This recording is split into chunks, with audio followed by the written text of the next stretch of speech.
तो कैसे हैं मेरे प्यारे बच्चों। आज हम फिर इम्पोर्टेंट क्वेश्चन लेकर के आप लोग के बीच जुड़ गए हैं। ठीक है,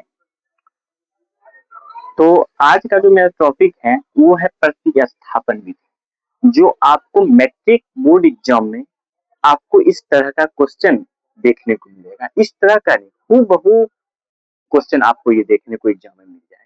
ठीक है, तो आज वही क्वेश्चन को हम लेकर के आप लोग के बीच आए हैं। प्रतिस्थापन विधि से हम लोग समीकरण निकालते हैं और समीकरण से हम लोग x और y का मान निकालते हैं। ठीक है, देखिए समीकरण निकालने का दो तीन तरीका होता है। प्रतिस्थापन विधि होता है, विलोपन विधि होता है, वर्ग गुणन विधि होता है, तुलनात्मक विधि होता है। ठीक है, तो आज हम लोग प्रतिस्थापन विधि से निकालेंगे, क्योंकि एग्जाम में प्रतिस्थापन विधि जो है ज्यादातर देखा जाता है। ठीक है, तो जैसे हम एक क्वेश्चन ले लिए हैं 2x + 3y = 11 और फिर है 2x - 4y = -24। ठीक है, सबसे पहले इसको हम लिख लेते हैं अच्छे से, समीकरण बाय समीकरण लिख लेते हैं। 2x + 3y = 11, ये आपका समीकरण एक हो गया। ये आपका समीकरण क्या हो गया? एक हो गया। और दूसरा है 2x - 4y = -24, ये आपका समीकरण क्या हो गया? दूसरा। अब देखिए हम क्या करते हैं, दोनों समीकरणों को एक दूसरे को घटा देते हैं। ठीक है, क्यों घटाएंगे? क्योंकि देखिए हमको यहाँ देख रहे 2x यहाँ पे भी 2x यहाँ पे, अगर प्लस में साइन चेंज करेंगे तो वो कट जाएगा। ठीक है, तो हम लोग लिख लेते हैं समीकरण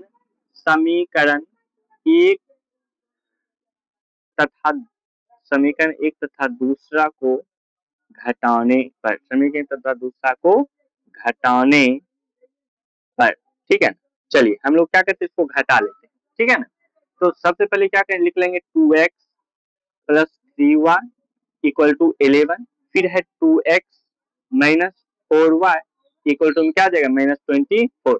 साइन देखिए क्या करेंगे, हम लोग चेंज करेंगे। देखिए प्लस है तो क्या हो जाएगा माइनस, माइनस है तो क्या हो जाएगा प्लस, माइनस है तो क्या हो जाएगा प्लस। ये क्लियर हो गया। अब क्या करेंगे, यहाँ देखिए प्लस माइनस है, ये क्या हो गया? खत्म हो गया। अब देखिए ऊपर पे भी प्लस है और नीचे भी प्लस, ऊपर भी प्लस और नीचे भी प्लस, तो प्लस प्लस क्या होता है? प्लस होता है। दोनों को जोड़ेंगे तो 4 और 3 क्या हो जाएगा? 7। y = यहाँ देखिए प्लस, यहाँ पे प्लस, कुछ नहीं रहेगा तो प्लस छिपा हुआ रहता है। तो 24 और 11 कितना हो जाएगा? 4 1 5 2 1 3, कितना आ गया? 35 आ गया। यहाँ से हम लोग y = लिखेंगे 35/7 और 7 5 जा 35। y = क्या आ गया आपका? 5 आ गया। देखिए y का वैल्यू निकल गया है ना, और y के वैल्यू को हम समीकरण एक में पुट कर देंगे, यानी कि y के मान को हम समीकरण एक में क्या करेंगे? रख देंगे। तो चलिए हम क्या करते हैं, y के मान को समीकरण एक में रख देते हैं। लिखते हैं y का मान समीकरण एक में रखने पर, y का मान समीकरण एक में रखने पर, y के मान को हम क्या करेंगे? समीकरण एक में रख देंगे। तो समीकरण एक देखिए क्या है, आपको दिख रहा होगा समीकरण एक कहाँ पे है? यहाँ पे। क्या है समीकरण एक? समीकरण एक देखिए है 2x + 3y = क्या है? 11।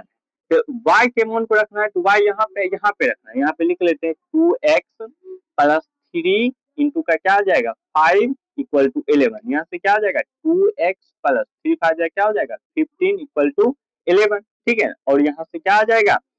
2x = आ जाएगा 11 माइनस का 15। यहाँ से 2x = 15 में 11 घटाएंगे, यानी कि 15 में 11 घटाएंगे, कितना आ जाएगा? 4। और बड़ा के सामने माइनस है इसलिए क्या हो जाएगा? -4। यहाँ से x = हो जाएगा -4/2, 2 2 जा 2। तो यानी कि x = क्या आ गया? -2। यानी कि x का वैल्यू आ गया -2 और y का वैल्यू आपको क्या आ गया? 5। ठीक है, तो प्रतिस्थापन विधि से हम लोग जो है सीखे हैं समीकरण को कैसे निकालना। ठीक है, चलिए